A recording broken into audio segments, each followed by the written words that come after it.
Good morning, everyone, and welcome to the University of Melbourne.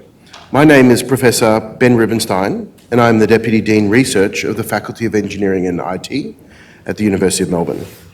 I'm beginning this morning's event by acknowledging the traditional owners of the lands on which we work and learn, the Wurundjeri, Woiwurrung and Bunurong peoples who have been custodians of this land for thousands of years, and pay my respects to their elders, past and present.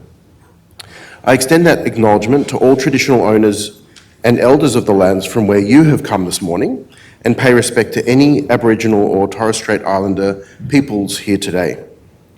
Today's conference is a new initiative from the NZAu Australia project. It is intended to support the project's aims to make practical recommendations on decarbonisation while acknowledging environmental and social objectives and trade-offs. The conference features sessions on specific topics that the project's advisors have prioritised. These sessions will present the experiences and insights from a diverse group of specialists on that topic, widening the evidence base and our collective understanding. Speakers from industry, government, the NZAu Australia team and others are presenting. The first conference session presents the second topical report from the NZAu Australia project team. This report analyses our current progress towards the aim of achieving net zero emissions by 2050. This analysis is not only concerned with greenhouse gas emissions. Rather, our national progress is assessed using 10 different measures that are classified as either enablers, drivers, or outcomes. Some of the report's findings are to be expected, whilst others are surprising. Some are encouraging, others less so. But if we are serious about deep decarbonisation, we must be clear-eyed about the scale of this challenge and how we are progressing towards it. Before we kick things off, and on behalf of the University of Melbourne, I thank many of you for your continued support of the NZAu Australia project. I first thank the project sponsors, APA, APGA, Energy Australia, Iberdrola, and the Future Energy Exports CRC for your continued support. I also thank the NZAu team members at the Universities of Queensland and Princeton, and I would like to thank the project's advisory group. Finally, I'd like to thank Michael Brea and the Melbourne team for their leadership and support of the NZAu Australia project. I'm particularly proud of your research impact. I now hand over to Professor Michael Brea from the University of Melbourne to commence today's proceedings.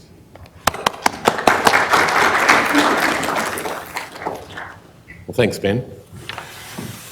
Very generous and lovely to see you all at 8. History is made by those who show up. I was told that by an eminent professor at this university when I was a young thing a while ago. Before we start the seminar, the steering committee of the NZAu project second welcome to you all, and of course we acknowledge the traditional owners of the lands on which we all work and live. We also thank the advisors and supporters for your tremendous support. Thank you. I'd also call out one particular person, that's Yimin Zhang, who's somewhere, probably outside running around, for setting up today and for all the logistics of doing so. We all know who's organised this conference, a tremendous amount of work. We kick off today's proceedings by presenting our second topical report, as Ben mentioned, and that looks at our current progress to net zero by 2050. It's therefore a natural extension of our previous work that updated our own estimates of the scale of the net zero task. So the previous reports painted roughly how tall Mount Everest is in dollars, gigawatts, people, other things.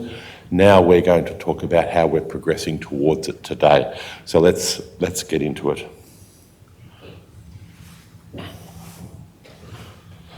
So there's several purposes of this report without providing an independent quantitative perspective on Australia's progress to net zero emissions by 2050, arguably the most important. To do this, we benchmark progress against targets and modelling, not just our own, we also use the modelling of others, because all modelling is right, as we know. We do not present qualitative findings, and importantly, we do not attempt to be comprehensive, particularly on matters that others are better placed to assess. Some of those are not best done by engineers, for example, or on matters on which we need to do more work before commenting. We will try not to talk too much about things we don't have a good handle on. We class metrics as enablers, drivers and outcomes of decarbonisation, with those 10 subcategories that Ben mentioned across these 3 categories. Hopefully that structure makes sense, with today's report discussing the famous, or perhaps the infamous, energy trilemma on the right, the drivers or the how that support them in the middle, and the enablers that underpin them all.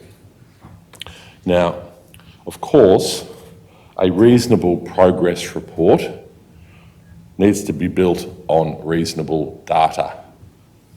And we report on progress by using some precise definitions, hopefully precise definitions. We define on track as a projection of current trends that delivers some quantity to within 20% of that required to achieve net zero by 2050, plus or minus 20%. At risk and off track are then progressively looser thresholds. This framework makes more obvious sense for some metrics and less so for others, and we will discuss this across this morning's session and in the Q&A that will follow. So we therefore acknowledge up front that there is no perfect assessment framework. At the very least, we hope that our data is useful, and if you don't fully agree with our framework, that's fine. Hopefully you can use our data and make your own assessments. And here are the specific metrics and their units. Lots of numbers, who'd have thunk? Tonnes, dollars, energy, time, capacities and units in various combinations. This is more of the Net Zero Australia project's fire hydrant masquerading as a drinking fountain, something that we will try to manage, but at the same time, we're big boys and girls, and we shouldn't step back from the reality that this transition is very, very complex and much bigger than one brain can carry.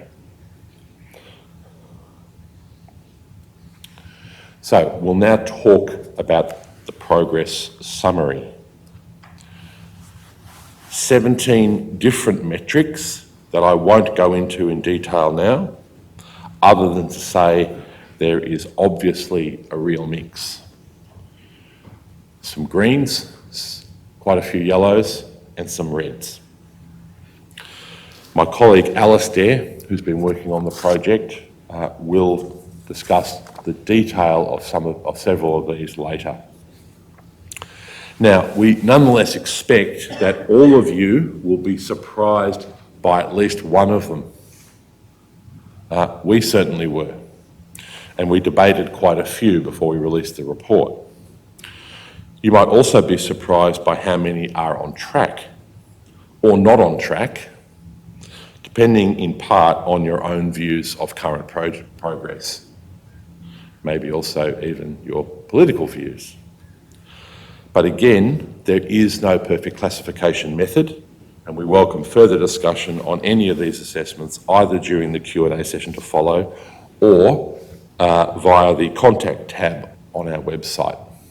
This report, by the way, is online right now, so you can download the PDF from your phones or devices during today's talk. But quite a mix. All right, so we'll now get into the metrics, but there'll be two that I'll talk about that are two of the three outcomes, emissions and costs, two of the three legs of the energy trilemma, the three-legged stool. We're not talking about security and reliability today because we haven't done substantive work on it yet. We'll be looking at that next year, pure and simple. Now,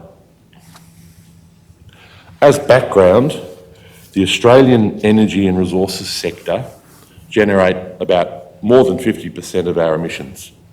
Transport and agriculture are each about 20%, that is 90 million tonnes, give or take, out of 450, give or take. And the rest are smaller still. You'll see the built environment, including this building, is a pretty small piece of that overall pie. The negative emissions from LULUCF, which to engineers and many others is an unusual term, land use change and forestry, stands out. And we'll discuss those negative emissions later and indeed how negative we expect them to be over a sustained period. But our overall emissions trends from 2005, our reference here that we all use, show that most of these sectors are not tracking towards net zero. Indeed, if we take out electricity and LULUCF, the rest have increased by about a total of 30 million tonnes since 2005. Remember though, that we have had a mining boom and strong population and economic growth since 2005, with GDP growth over that period roughly averaging 2.5%. So that is not to say that performance across these sectors is great from a greenhouse perspective, we're not saying that. But personally, not necessarily the steering committee or the project, personally, I'm surprised that many of these are not a lot worse, given that their economic scale must have grown by more than the 60 or 70% growth that 2.5% per annum over 20 years represents as a national average. Some of these sectors have got much bigger than that in that last 20 years. Unsurprisingly, why electricity emissions are going down, that's the retirement of coal primarily and the large uptake of renewables, but we see progress very isolated in electricity and LULUCF. So hence why the discussion for net zero emissions needs to expand well beyond what is maybe idiosyncratically Australian by fascinating about electricity. It's a bigger problem. Now, trends in national emissions nonetheless show why we assessed this national outcome of emissions as at risk. With a naive projection of historic trends, that's the dashed line from about 2015 going down, achieving about 70 or 80% abatement by 2050. That's naive because we have no reason to assume that that will continue just because it's happened largely due to LULUCF projections, estimates over the last decade or two. Also, our previous report's assessment of current Commonwealth and state policies achieves about 60 to 70% abatement by 2050. So that's less abatement than the projection of current trends because the hard stuff, heavy industry, transport, those things that the current policies are intending to tackle are yet to really do their share of the heavy lifting. So that includes our assessments of the big policy measures such as the safeguard mechanism, the capacity investment scheme, the vehicle emissions standards, the state-based renewable targets and others. So we're not tracking, we're not on track for net zero by 2050 in terms of emissions. Now, looking at this in a sectoral way, I should say, unsurprisingly, most modelling finds that the largest reductions are required by the biggest emitters. Well, if you need net zero and you've got a few sectors dominating, then those have to get close to net zero, and then others maybe do a little bit of the cleaning up of the residual emissions. That's just the net in net zero. So that, of course, means the heavy lifting done by electricity and energy, resources and transport, complemented, by carbon removals. You'll see here comparisons of our own work and also recently published Treasury modelling. Actually, pretty close agreement when you, relative to 450 million tonne problem, pretty close agreement, which as I say to my students, suggests that both of our sets of modelling might be done correctly. Not necessarily. Suggests they might be done correctly. But we see, particularly around the carbon removal, some difference. So what we mean specifically by carbon removals could be land-based, could be carbon capture and storage related, could be some combination thereof. And there is a lot of debate, and indeed that whole space is contested, something which Alistair will talk about later on today as well. But they're the big three plus the carbon removals. And both of our studies and Treasuries are seeing big carbon removals.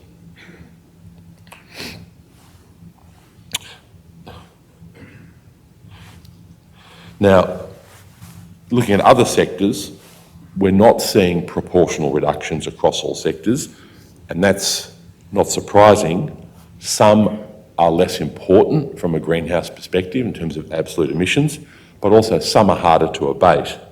So in our own assessments, we'd call industry, which, please excuse some of these definitions, you may or may not consider industry to be the sum of manufacturing and construction, but we're trying to be consistent in various reporting frameworks.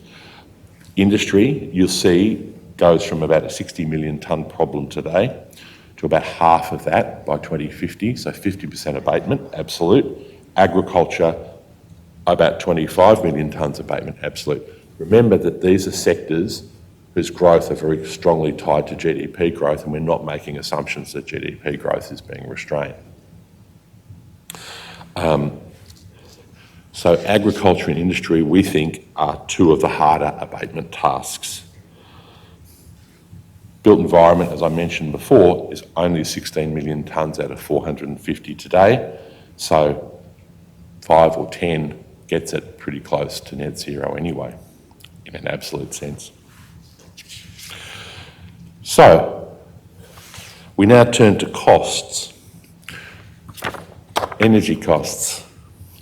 And as we said at our last report launch, we will try again to be very careful. There are many ways to present costs, and some of them are useful. So let's try and keep it simple on energy costs. We consider in this report several energy supply chains from each primary energy through to each average, and this is an important point, average residential or commercial, industrial or transport energy user. Now we assess these costs by combining those of electricity, gas and oil products, and we build up this assessment by considering wholesale, network and total costs separately. So we first turn to wholesale markets. And before we get stuck into this discussion, the first thing we must do is apologise to our friends in Western Australia and the Northern Territory, because we're only considering on this slide trends in electricity and gas prices in the network markets on the East Coast. Wholesale gas and electricity prices were closely correlated from 2015 or so, at least 2015, to about 2022 or 2023, when this correlation weakens. All we've done here is we've taken the weighted average wholesale market prices for electricity, gas on the East Coast, and we've taken the gas price in dollars per gigajoule, converted it to dollars to megawatt hour, and divided it by 0.36. Why 0.36? Well, there's lots of fascinating reasons why. It's just a constant, but it gives you an effective electricity equivalent price for the natural gas.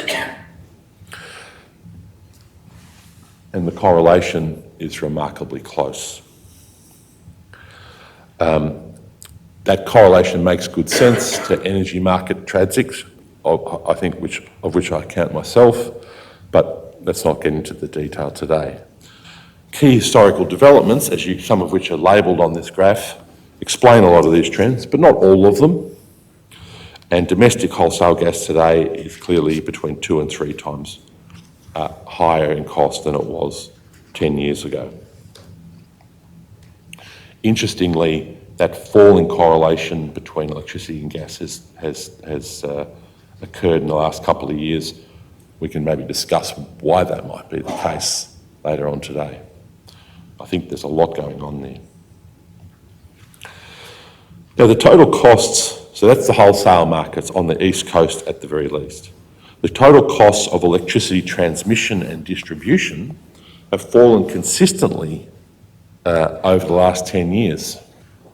Now, that's a good thing for those of us who remember all the issues associated with network regulation in the late 2000s and 2010s on the eastern seaboard. So that's a sign that improved regulation has had an impact. The total costs of natural gas transmission and distribution have fluctuated over this same period. Interestingly, that roughly $1 a gigajoule rise since 2022 is primarily because of a fall in gas use in distribution networks. The dollars to the gas distributors hasn't changed so much, but the gigajoules have fallen. Once again, not surprising to those who work in that sector.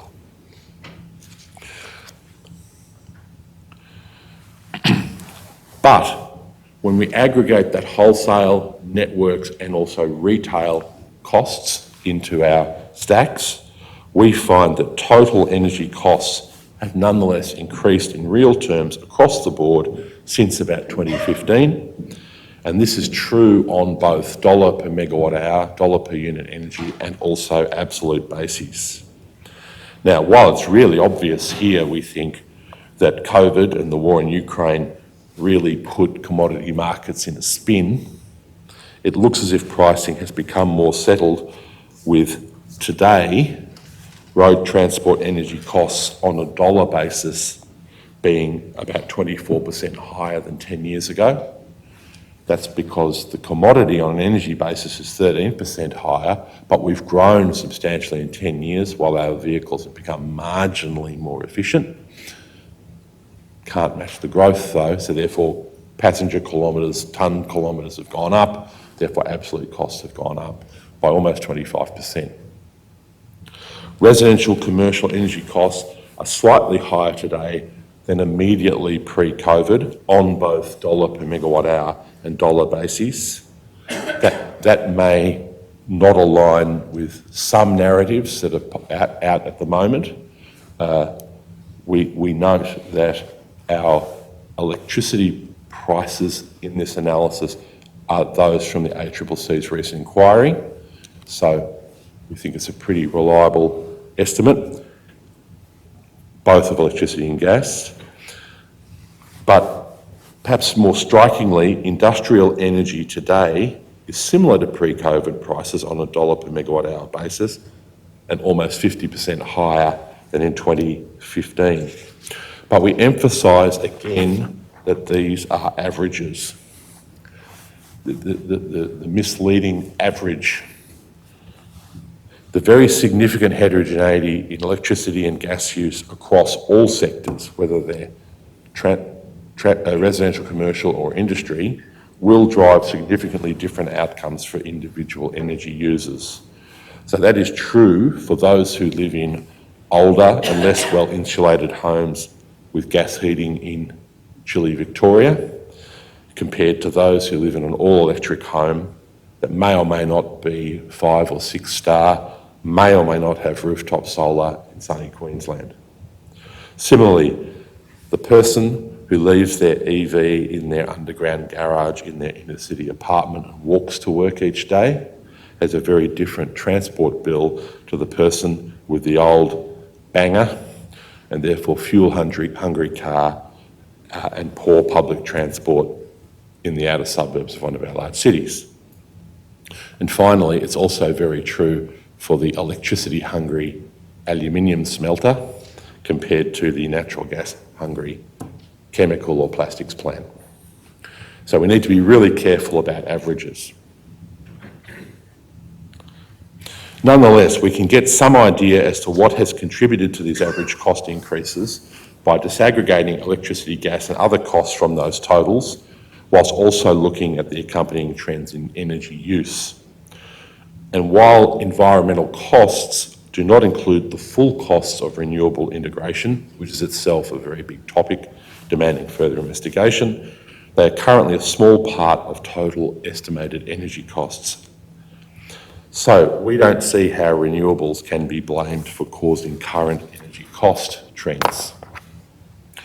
Rather, increased wholesale domestic gas prices appear to be the main driver of at least increased industrial energy costs, with their previously noted increases in dollars per megawatt hour of 48% over the 10-year period, resulting in a 23% absolute dollar increase because, as this chart shows, industrial energy use has fallen since 2015 across electricity and gas. Nonetheless, the projected electrification of residential and commercial sectors by 2050 creates significant equity concerns for consumers, particularly for those unable to afford or install new electrical appliances and behind-the-meter assets such as solar and batteries. In contrast, industrial energy users have fewer options to avoid exposure to wholesale gas and electricity prices and the associated network costs. And so we land on an at-risk assessment for energy costs for two reasons. While our previous report showed that there is a net cost to decarbonising the entire economy, we found that projected annualised costs are small for the next 5 to 10 cost rises are small for the next 5 to 10 years, while rising as net zero is approached in 2050. By 2050, relative to the counterfactual of doing nothing, annualised energy costs are about 12% higher in our first report's modelling.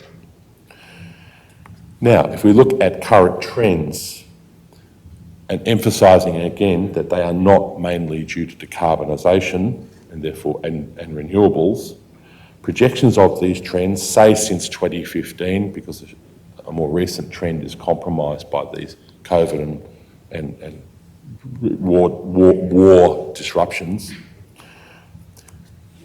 Projections of trends since 2015 look to be causing annualised cost impacts that are more than 20% higher than those associated with our at least cost plan from 2025 to 2050.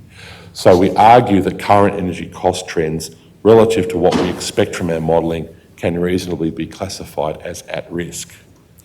Now, in making this classification, we are categorically not blaming decarbonisation and renewables for these current cost trends. But this is the reality. If I pay more for energy, whatever the cause, I then have less to invest in anything, including decarbonisation measures. That is true whether I'm a household or a large industrial emitter. So current trends in costs matter if we are to maximise our prospects of decarbonising, let alone maintain and achieve other worthwhile outcomes like energy affordability for all Australians.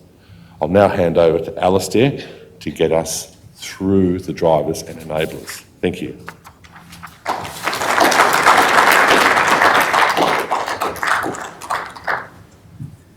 Thanks, Michael, and good morning, everyone.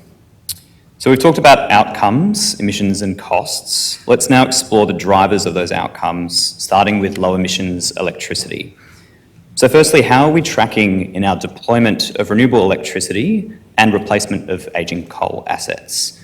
You can see here on this chart that since 2018, we've made roughly linear progress in adding renewables to the grid at approximately 3% per year, up to about 36% at the end of 2024. And more recent estimates put that number now in 2025 at closer to 40%.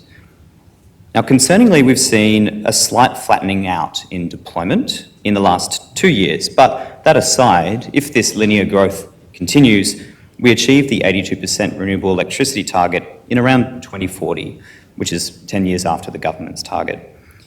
Now, we want to highlight Net Zero Australia's pace of change in the green and the grey to show the challenge, even our model, which has very favourable renewable deployment and electrification rates, does not achieve 82% renewables until approximately 2033. So this is clearly a difficult target to achieve.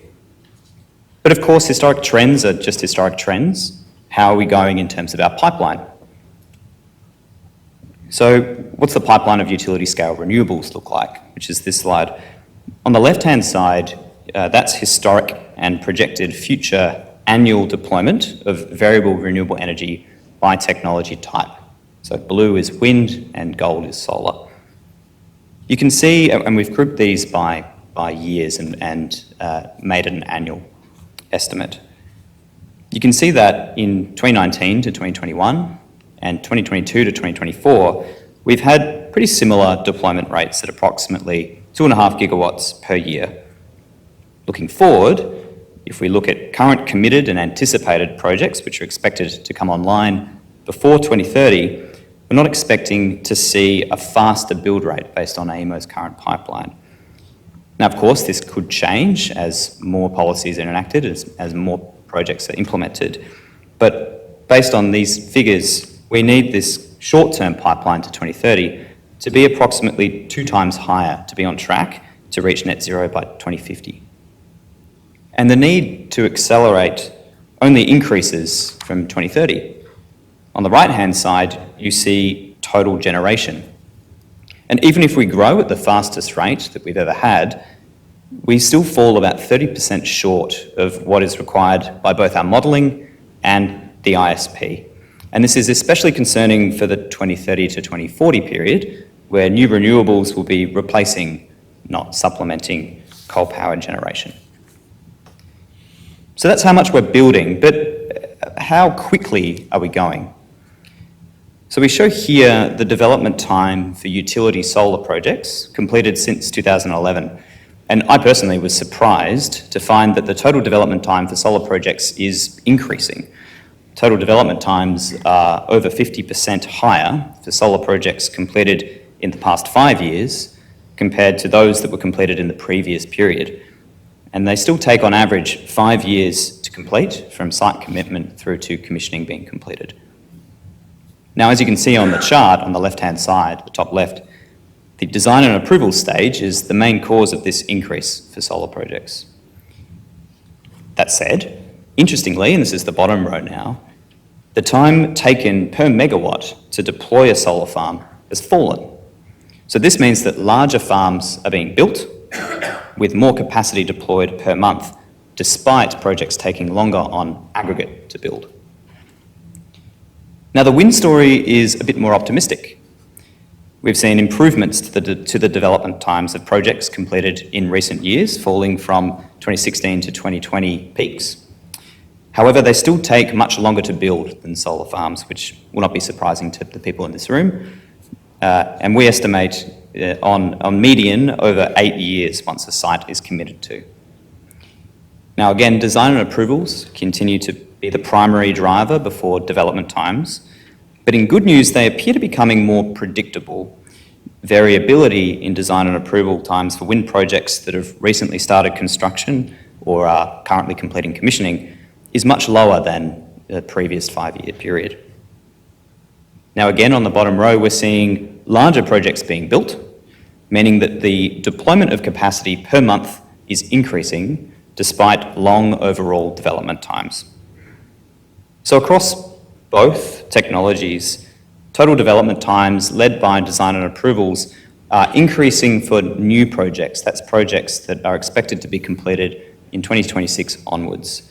So clearly, if this trend continues, deploying an already smaller than required pipeline will take even longer when we need these projects now.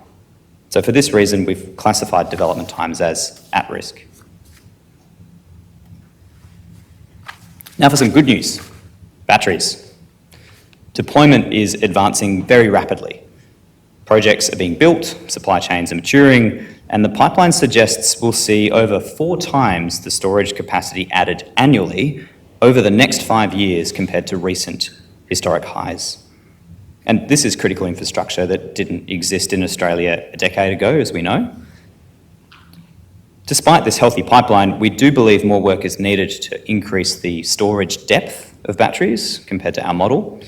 But regardless, we're still seeing an average of 2.7 hours of storage for new projects compared to less than 2 hours for projects which were completed over the past 5 years, which is a substantial improvement. So we've gone through utility scale renewables and storage, which is a mixed bag of progress. Looking at the household level, it's to no one's surprise that this continues to impress. We've seen fast linear growth in rooftop solar at about 3 gigawatts per annum. Now, some commentators have suggested we're reaching a saturation point for household roofs, but if historic trends continue, for example, through deploying to industrial and commercial rooftops, we're well on track to meet the ISP's ambitious requirements. On the right-hand side, household battery uptake is also very encouraging. If 2025 deployment rates continue, they'll soon play a significant role alongside rooftop PV, part of which is being accelerated by recent policies. So turning now to firming. We find that we need a larger pipeline of gas turbines, providing reliable generation as coal retires. We note that on the left-hand side, no committed or anticipated combined cycle gas turbine projects are currently in the pipeline, even though NZAu Australia finds that these are needed as coal retires. And similarly, although there are some OCGTs being proposed, and more that are being announced every day, there's very little additional capacity expected to come online in the next 5 years based on AEMO's projections. Now, of course, the electricity services entry mechanism proposed by the ongoing NEM review or edits to existing policies and mechanisms like the CIS may play an important role in accelerating action here, but nonetheless, this is one of 2 metrics that we classify as off track based on the data. So that's generation and storage. How about transmission? And we're still here on low emissions electricity. Now, perhaps surprisingly to many people who work in this sector, electricity transmission projects we've classified as on track. And this is because they're being developed at a scale that is appropriate to the task. You can see there in the coloured stacked bars that it's higher than what we estimate is required for NZAu Australia.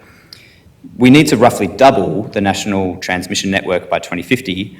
So the challenge now is not the ambition, but the speed of deployment.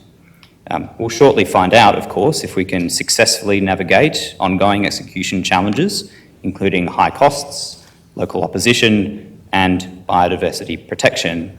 But nonetheless, the ambition is significant, and for that reason, we've classified it as on track. Now, as alluded to by Michael earlier, we'll move now to carbon removals, and this is very important. The land sector, or natural removals, is our second metric that we've classified as off track. Now, on the left-hand side, we show that models all agree that the land sector could play a critical role in decarbonisation.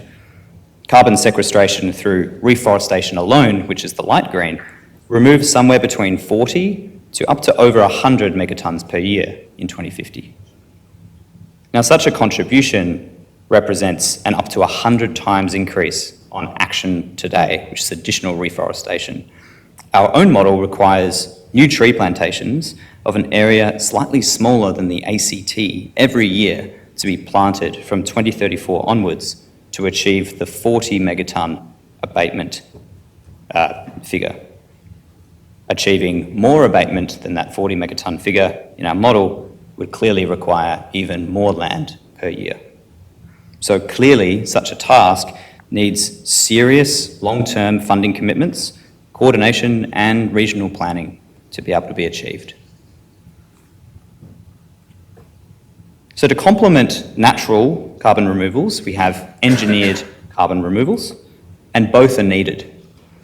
We note here that despite a strong pipeline of projects aimed at reducing emissions that occurred primarily during gas processing at the moment, carbon capture and storage projects must expand to include industrial process point sources and net carbon removals through sources like BECCS or direct air capture.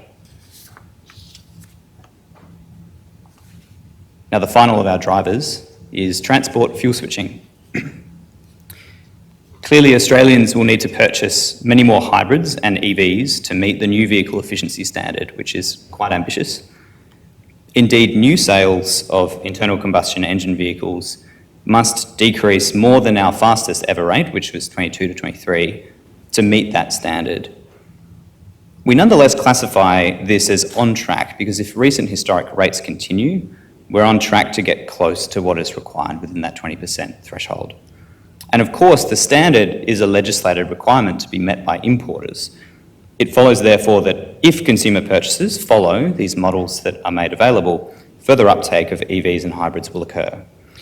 What matters now then is ensuring that that continues and ensuring that charging infrastructure is deployed at rates to meet the needs of new electric vehicles on the road.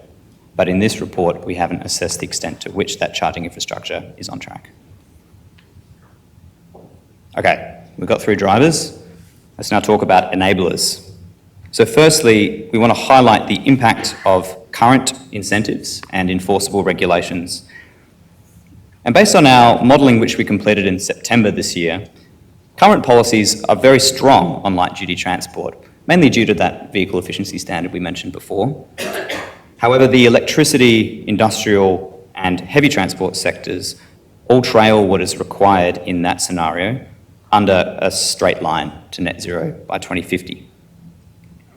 Like we noted in September's report, we do want to emphasise that the current policy scenario is likely an underestimation of abatement that will be achieved by current policies, particularly given additional Commonwealth funding that was announced at the same time as the launch of our report.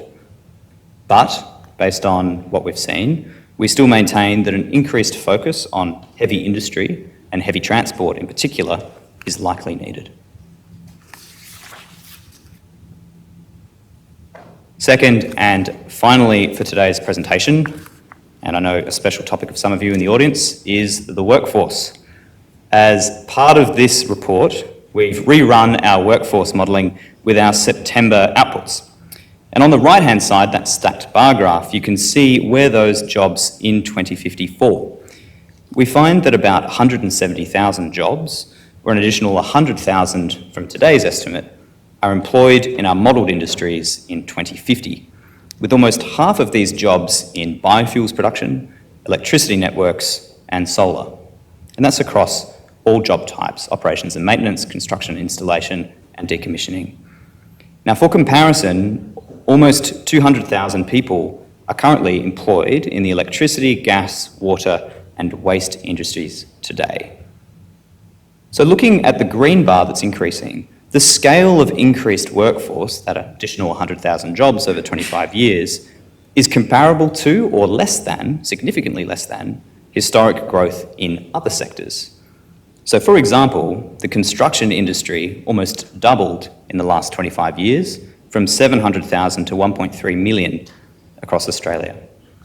So the growth in new jobs for domestic decarbonisation at an absolute level is perhaps not as daunting as we might have initially thought. Now, keeping in mind, of course, that this is the domestic task, not the export task. Now, nonetheless, meeting the challenge to transition the Australian economy will require a substantial focus on growing and reskilling the workforce.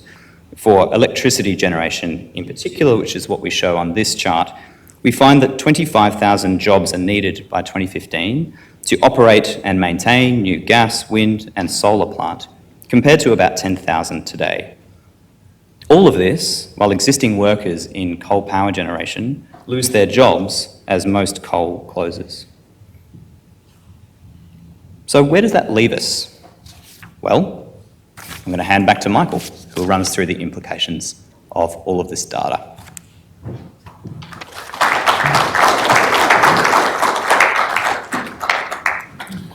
Won't be too much longer, I promise.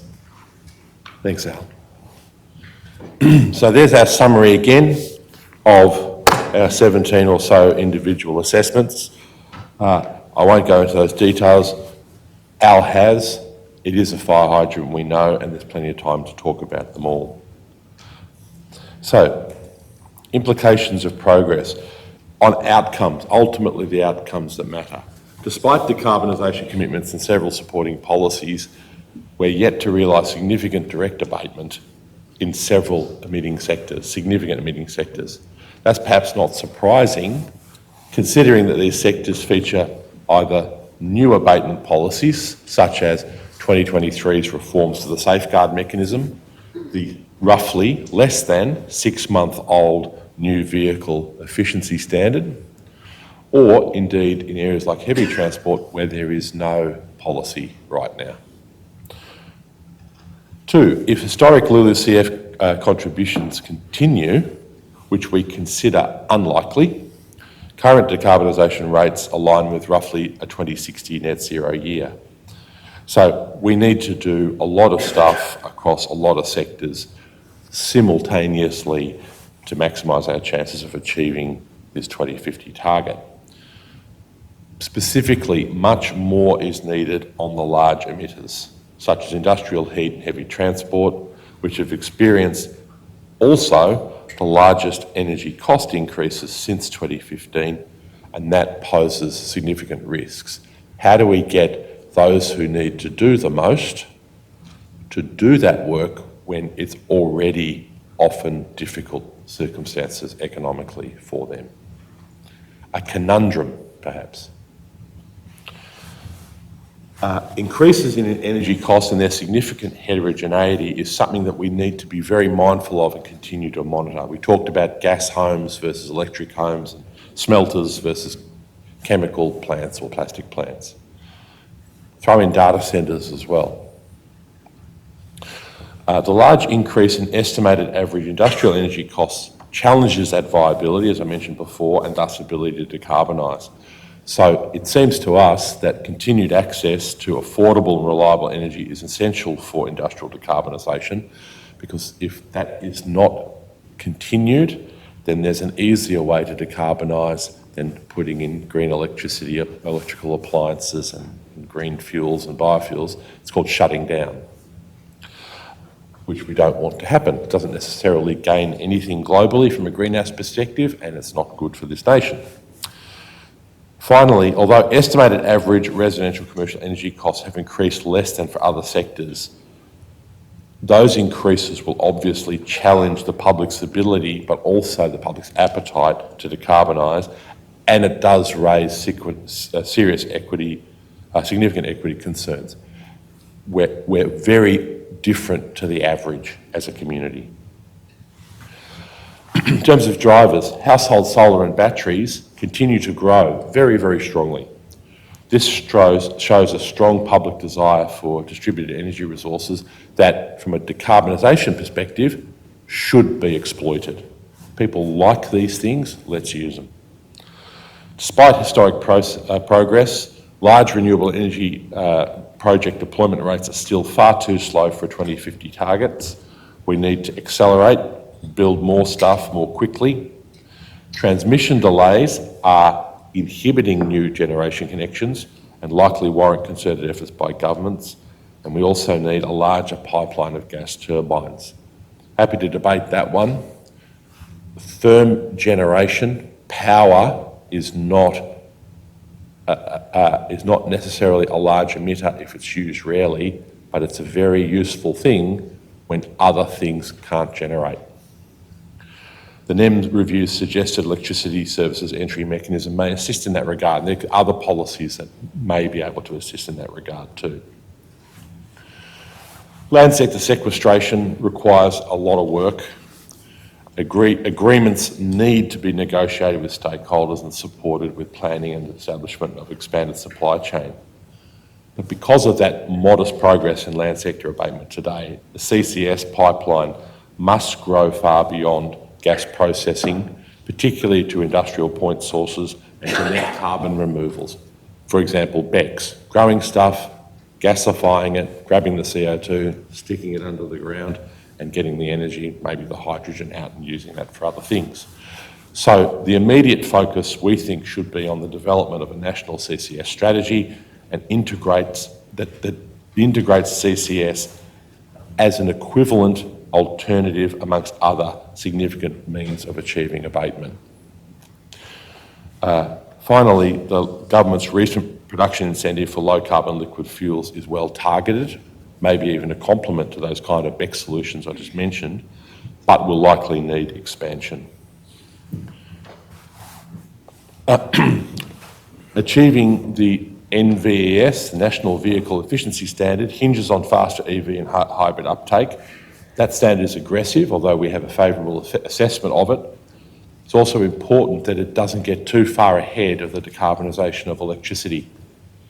It's not too hard to conceive of futures where our electricity system is not clean enough to make EVs substantially or any cleaner than, for example, a hybrid. So there is a timing issue there. Heavy industry and transport, in contrast, nonetheless remain policy priorities. And we should be focusing on commercial demonstrations of many different abatement technologies. That might be those low carbon liquid fuels, process retrofits, and other things that support supply chain development. And finally, absolute growth in jobs is needed for net zero. Has historic precedent.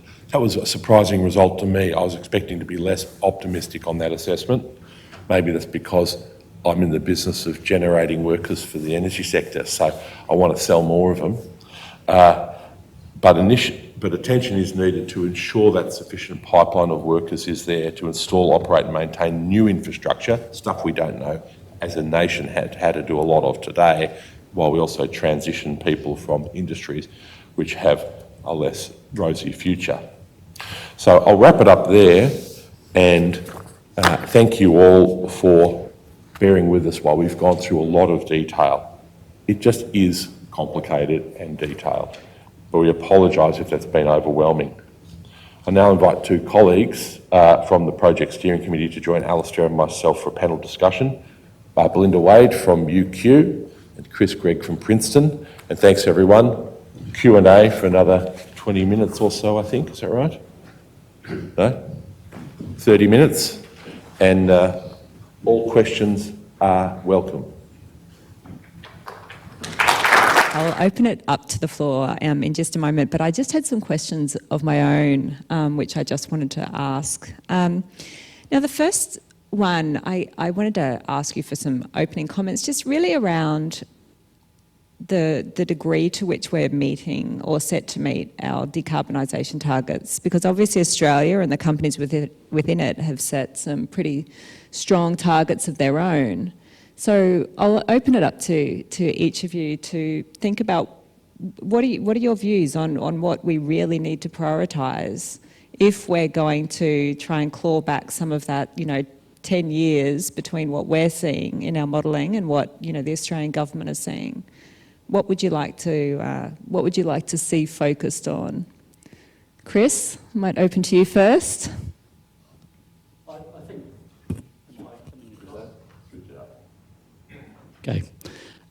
For me, it's probably the sectors where we're struggling to allocate capital right now, so industrial decarbonisation and heavy transport. I especially focus on industrial decarbonisation because I think there are two paths you go down here. Either you allocate capital to decarbonise by 2050, or you go out of business, right? And so that's the risk we have, is that if we don't get it right for the industrial sector, we lose our manufacturing base, which has been the trend to date. So that probably means bringing forward CCS, for example, clean fuels, which would also help the heavy transport sector. In terms of the electricity sector, obviously has to do a lot of work as well. I was encouraged by the transmission pipeline. Of course, now it's got to be delivered. So I think the way I'd describe that is we have a good plan. I think that's really encouraging. But delivering on it has got to be the priority. And then for renewables, more of the same, right? We've just got to get better at it. It strikes me that the policies the government has are pretty good. They're just not big enough. So if I think about the CIS, for example, it needs to be bigger. If I think about Clean Energy Finance Corporation, it needs to be taking more risk and it needs to be bigger. And I think we could get there. Thanks, Chris. Michael? I agree, and our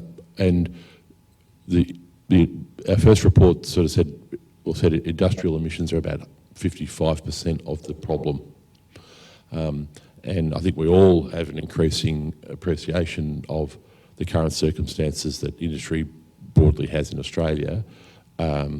So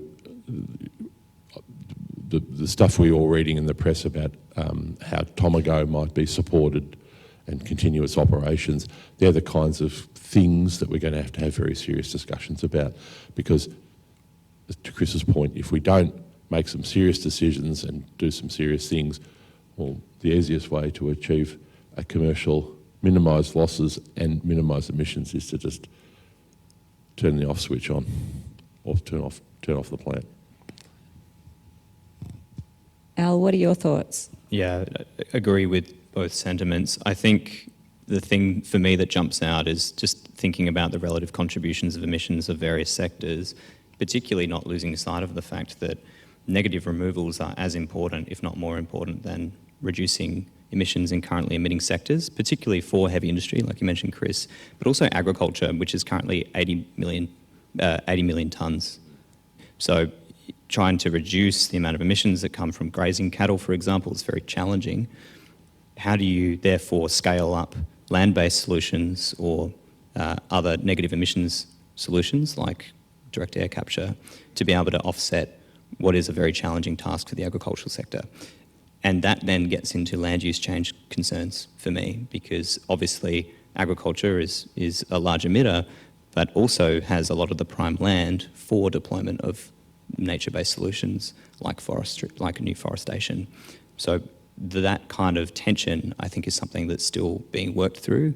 And if we're serious about maximising the contribution from land sector abatement, I think that's something that we really need to start to talk about more and deploy policies towards. So just link to that out. How do we get the balance right? Because we're seeing a lot of, the modelling showed a lot of reforestation required. So how do we balance that between, do we need a dramatic upscale in other carbon removal or abatement technologies, or do we need to really focus on land sector, considering, the co-benefits or challenges that are associated with each of those technologies? Yeah, and I think this is the challenge. It's not one or the other for me, it's both. It's a bit like technology deployment for renewables or for decarbonising the grid. We need a mix of everything: solar, wind, batteries, some gas. Equally, on carbon removals, we need a mix of everything. Land-based solutions, whether it's reforestation or savanna management or soil carbon or blue carbon equivalents. Also, we need carbon dioxide removals, which are more engineered for industrial point sources. And I think that momentum in both of those is something that we need to build. Could I just add, thinking about this from a risk management framework, what do we know really works right now? What do we know may work? What do we have right now that we have weak evidence base on? So we can have that discussion, but I don't think there's a strong evidence base that, for example, the land sector on its own will, with high confidence, achieve tens of millions of tonnes of continued drawdown, let alone maybe the best part of 100 million tonnes on its own. So if we want to achieve the net zero, then engineered removals and land-based removals have to be seen together, because if one can't do all the lifting, then the other will have to help. So I think we need to really see that from the end point, which is decarbonisation, and understand the risks in both. And there are significant risks in both. Chris knows a lot about the CCS, of course. So my other question before I open up to the room was really about the amount of renewable energy that we're seeing. So, obviously the charts we saw and the figures that we saw about the deficit between what we need to be seeing each year and what we are seeing each year are pretty significant. Any thoughts on how we can, I guess, sort of unlock this? It's not really a bottleneck, but how can we progress at a rate that we actually need to see to meet these targets? So there's basically got to be demand for these renewable electrons, right? The market's got to pull the investment along. I don't think anyone's going to allocate capital into a merchant market. They want PPAs, they want firm offtake. The CIS helps to do that, so bolstering that I think would be a big investment. But we have to support it with transmission, and we have to support it with firming. I think we have to double the rate of renewables, but I'm somewhat uncertain about, once we get through 50% penetration of variable renewables, just what might happen to costs and reliability. I think that's yet to be tested anywhere unless you've got huge amounts of hydro to back it up. So I think we need to go headlong increasing the pace on renewables, but I think we need to make sure we're ready to manage the risk with firming, with batteries, with transmission and long duration storage. I agree with that.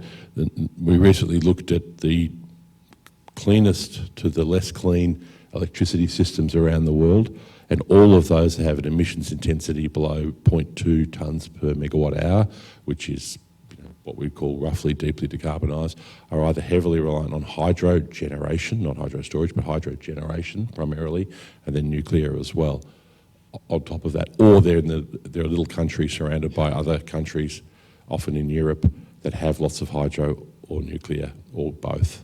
So this territory where we're going into with VRE, we are really at the leading edge of that globally. I might pause our questions and open it up to the floor. Did we have anyone with questions? Yes. Hi. You mentioned earlier. And I might get you to let us know who you are, and then your question will be great.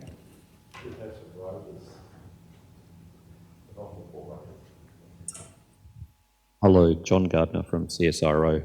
You mentioned earlier that the correlation between gas price and electricity price is decoupled. Why do you think that is?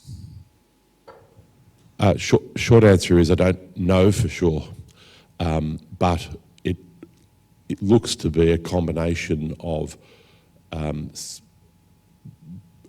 renewables starting to have a manifest impact on fluctuations in the wholesale market, but also batteries becoming significant as a resource in the NEM, and then I think also the increasing unreliability of older coal units as well. But I don't want to be definitive. So there's a whole bunch of things, stuff breaking when we don't expect it, whatever, right?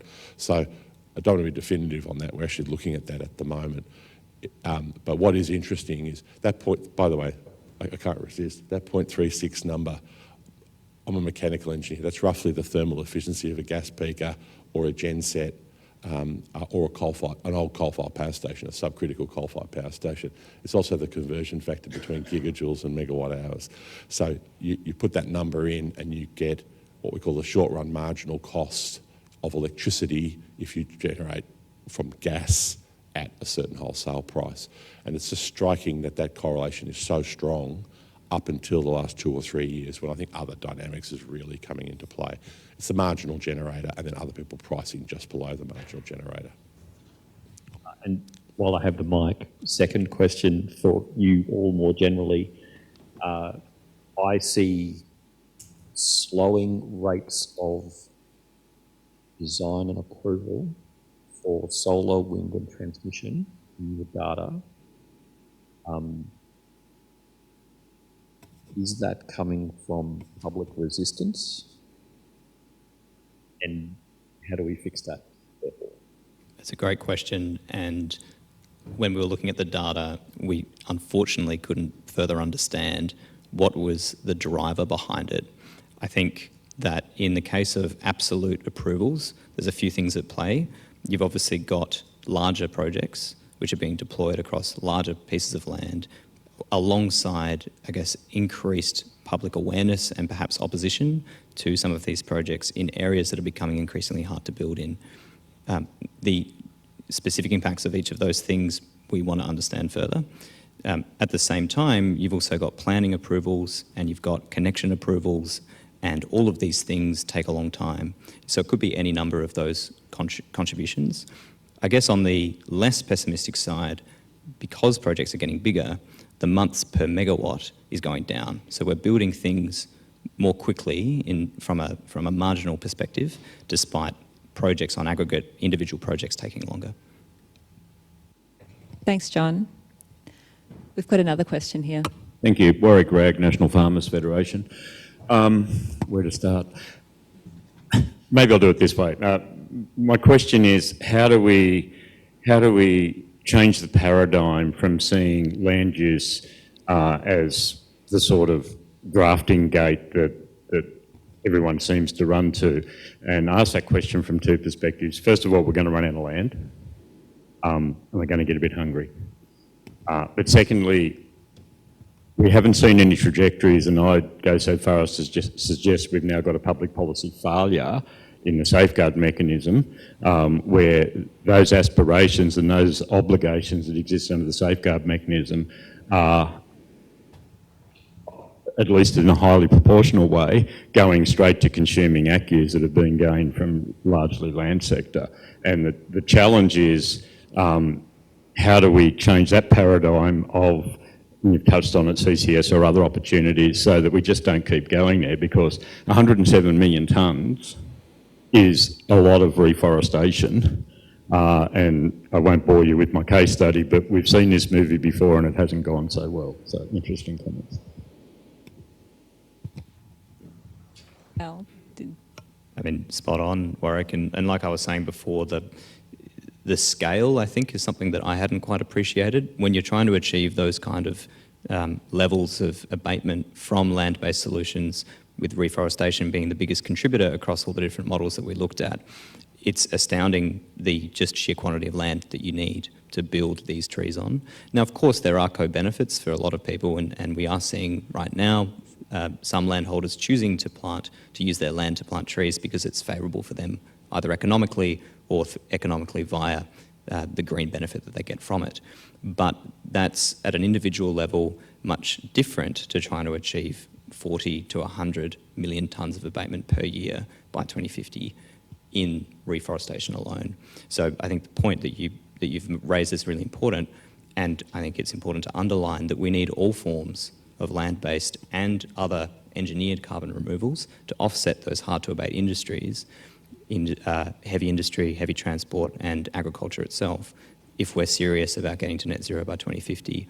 And if there are new technologies or new solutions in the land sector that can contribute to that, then fantastic. And I've heard, for example, kelp plantations offshore being mentioned before, alongside savanna management practices which are improving. Whatever the driver behind increasing land-based sequestration, we should pursue it.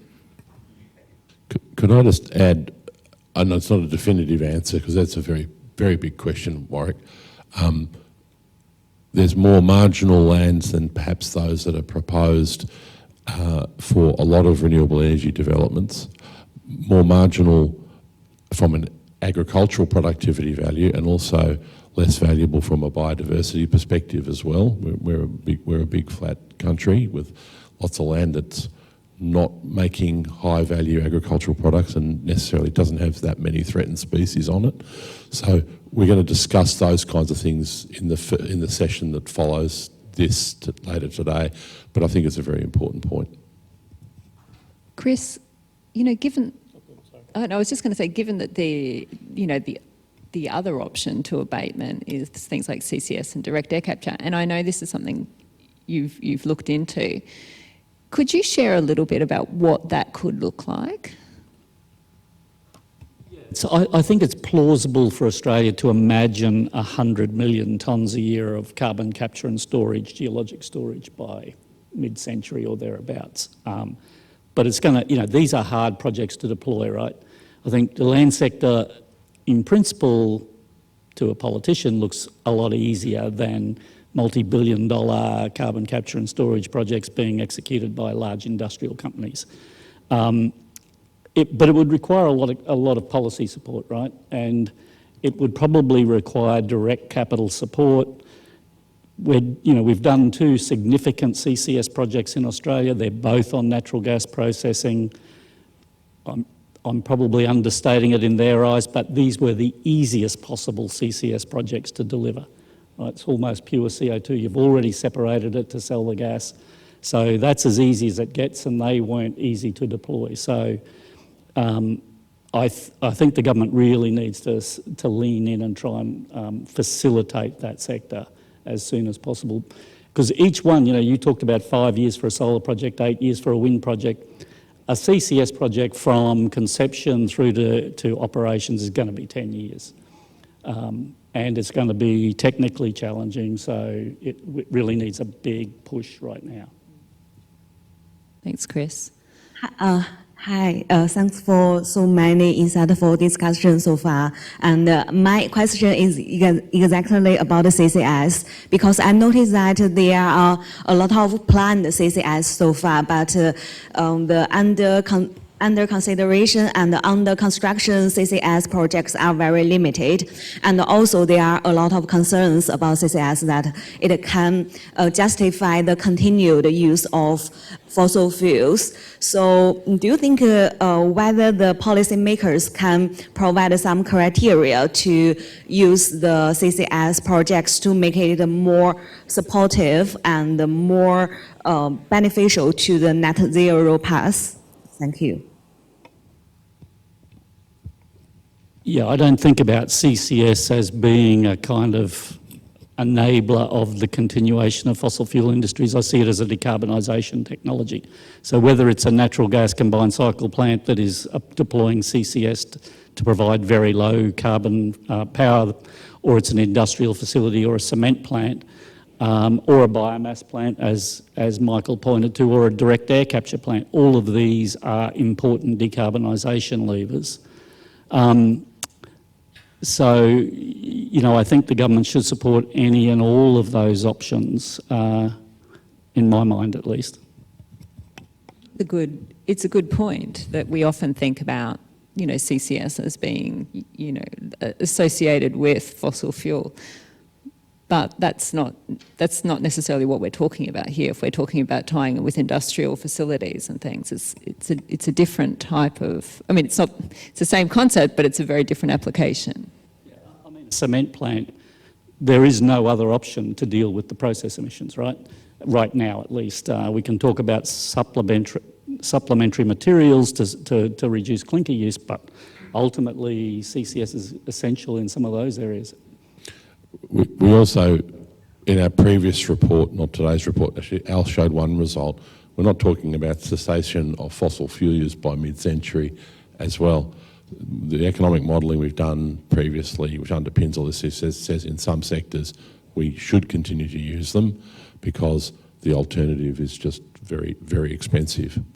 So therefore, if there is going to be some, what we call residual emissions, I just went blank for a second, so cement, agricultural emissions, but also continued fossil fuel use, how do we compensate for those? We either capture them at the point source, as Chris mentioned, or we pull carbon out of the atmosphere, or we do something else to get that stuff underground and the net zero.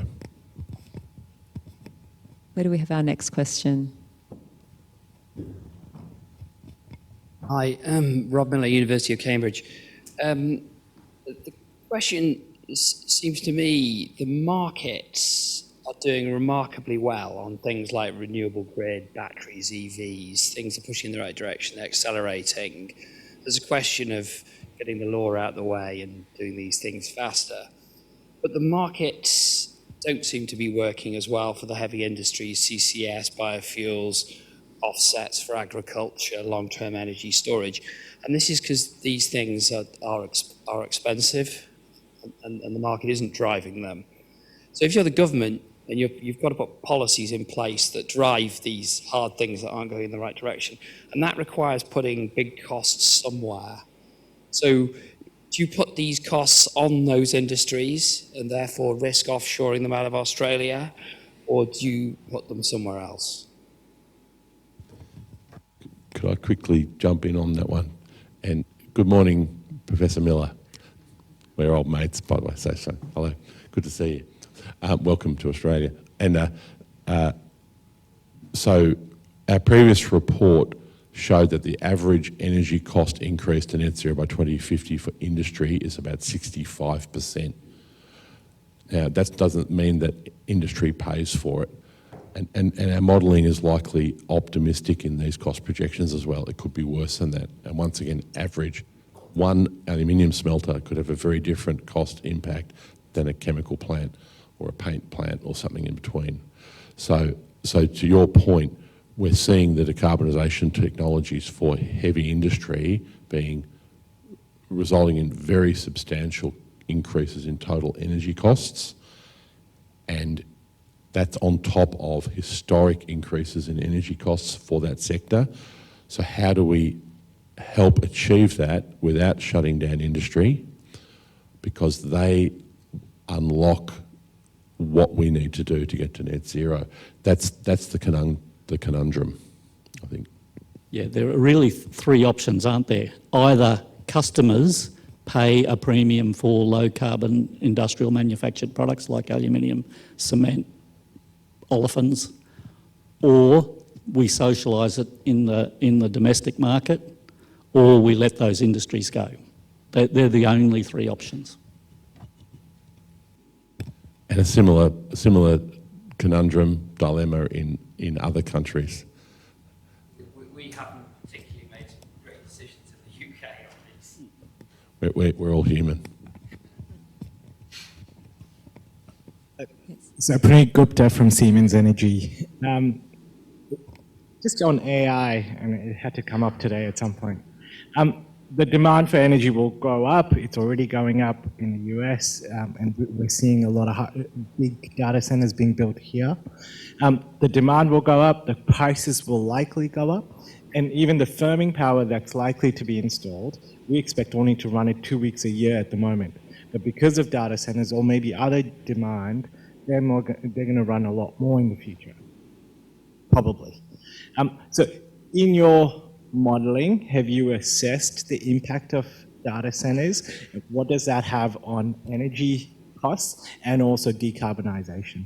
And just a shout out to Michael, you taught me 15 years ago, and I'm doing what I do because of you.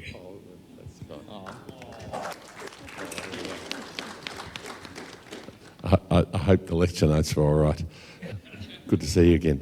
That's very kind. We have included data centre projections in our load growths. We use AEMO projections. My personal view, not the view necessarily of the full steering committee, is the projected growth of data centres is terribly uncertain. Some people have very, very bullish projections, others less so.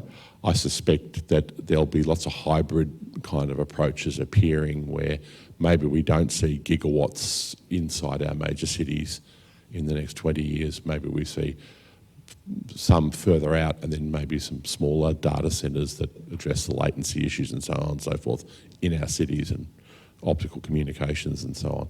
But it's the bigger question, and I think the US is an interesting case study because they're embracing it so strongly. Maybe they need to sort out their own energy infrastructure, as is often happening in the US. But Chris, you know more about it than I do.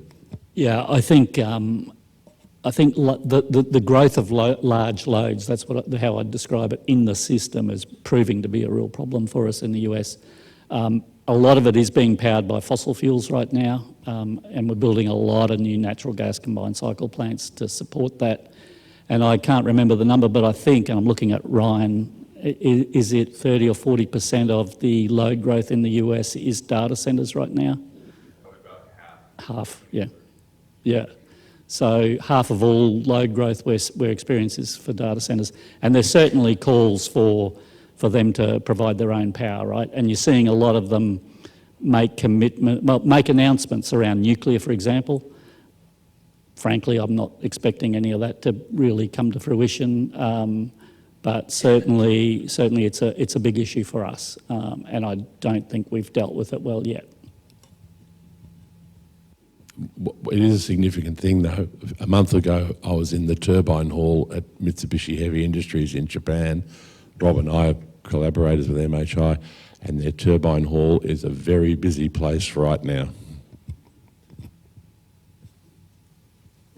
One more question here. Oh, have we gone? Sure, and in the middle. Thank you. My name is Niles from the University of Melbourne. I suppose going back to carbon leakage, there's the fourth option, right? Which is carbon border adjustment mechanism. It's sort of the EU CBAM. Is that something that's kind of politically realistic in Australia, given that many of the industries are kind of locked in the development of resources? That's one question. The second question is the flip side of the energy demand for data centers, for instance. Do you see kind of a spillover effect of small modular nuclear reactors? I know nuclear energy has become highly polarized in Australia, but is that scope opening if the technology shifts to smaller modular, small modular reactors? And in addition to that, there are advancements in enhanced geothermal technology, and it's kind of taking off in the US. Is that also, do you see a kind of a diffusion of that technology coming here, given the kind of scopes? I think the first question was about do we see carbon border adjustment mechanism as an option for Australia? Ultimately we're a pretty small market, and so I see carbon border adjustment mechanisms as affecting us and something we will have to, maybe an opportunity for us to sell into markets that are willing to pay that premium. But I think it's as much a risk if we don't decarbonise fast enough. The second question was about small modular reactors? Oh, and enhanced geothermal. Look, there's a lot of hype around small modular reactors right now. I think there's hundreds of startups around the world. I'm not pessimistic, but I'm a little sceptical because these are pretty big capex items. They're long-dated projects, long lead projects that are being undertaken by a startup community, right? So I think I'd call it mainly hype. I'm on the advisory board for a large industrial multinational. We are trying to build one right now with one of those startups, X-Energy. It's hard work, right? And like a small modular reactor is still a $5 or $6 billion project. And the only way it's happening in the US is with a DOE grant for about half the money. So, if you think about bringing that to Australia, you've got to fix the regulations first, then you've got to get probably bipartisan support to ever see an investment happen, and then you've got to have a combination of government and industry willing to put some billions of dollars at risk. So that would be my response on SMRs. Great idea, let's see. Enhanced geothermal, I think that is pretty exciting in the US. I still think we've got a long way to go, and we probably in the US we don't quite know what we don't know, but it does look promising. We've been there in Australia. We had a big enhanced geothermal effort in 20 years ago, I guess, and ultimately high costs and remoteness. So, where the resources are is a long way from where the demand is, so you've got a lot of transmission to kill this. But drilling technologies have improved a lot since then, so the remoteness is probably our biggest challenge there, but it's probably worth us exploring again. I can't comment on the small modular reactors, but on the first one, when I'm thinking at the moment about what's shaping considerations in companies, CBAM may be one of them, but I think the first one is the mandatory reporting standards is one of those things that really will shape decisions and strategy made within companies, and probably far beyond what we would normally think an accounting standard would do. The other one is the sustainable taxonomy. Although voluntary at the moment, it will also shape what we consider and the way we fund things like investments in renewables or other green things.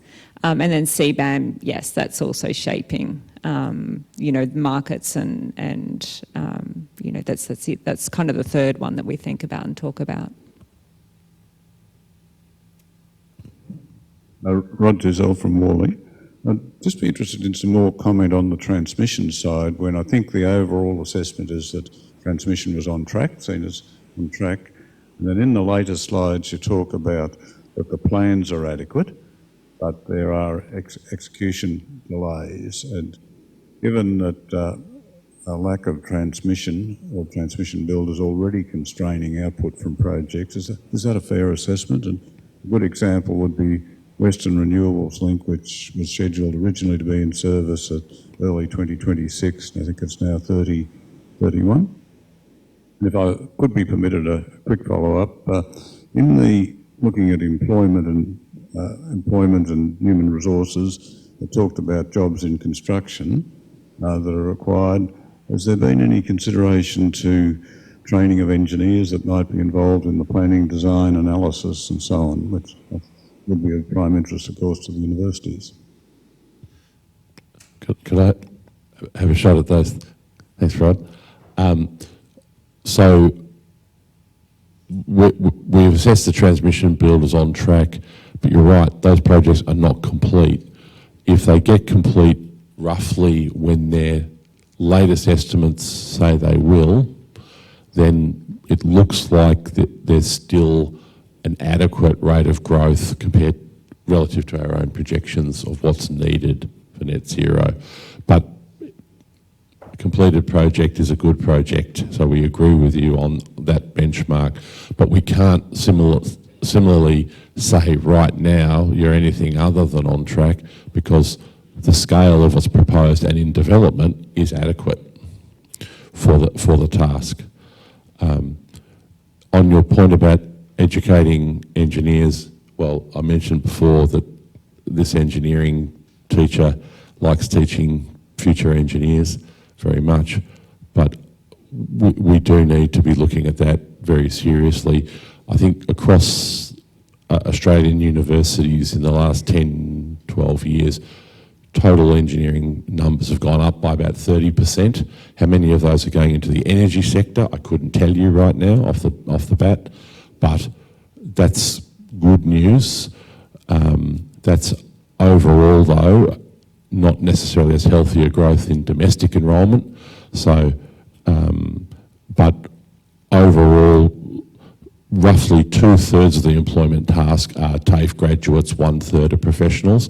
But if we dig into that stuff in more detail, the most common job is electrician, and the most common professional is electrical engineer.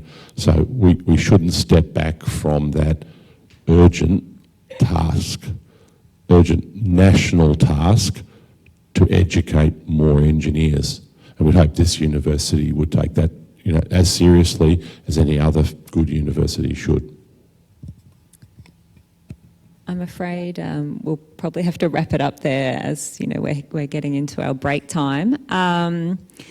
But I would like to thank all the panel members. It's been a really interesting discussion, and many of these topics we're going to continue on through the day and discuss in more detail. There's plenty of opportunity to engage further. So we now have a half an hour break, Michael. Coffee and chat, then more conference, then lunch and chat, then more conference. So stay with us today. Lots of opportunity to meet some excellent people from outside who know a lot about this stuff too. Thank you. Thanks, everyone.